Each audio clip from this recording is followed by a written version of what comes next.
Pag OFW ka, masaya na malungkot. Alam mo kung bakit? Masaya kasi nakapunta ka sa ibang lugar. Naranasan mo ang bagong mundo at marami kang natututunan sa mga experiences mo.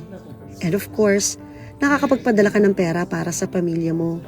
Pero malungkot din kasi malayo ka sa mga mahal mo sa buhay na kada araw sana nayayakap at nakikita mo sila.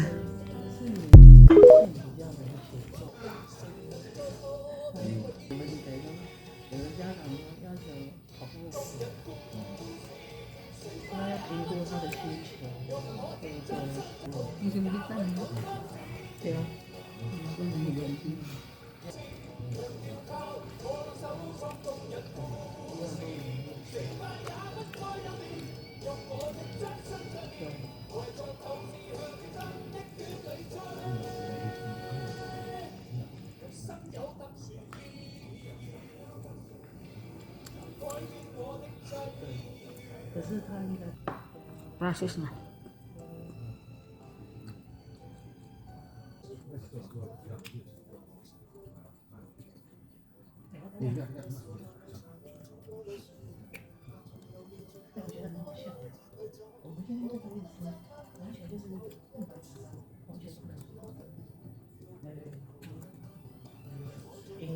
Ano mo dismo sa may kaya?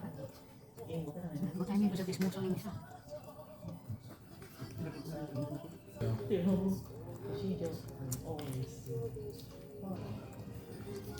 Mahal na ang trabaho ang reviewer.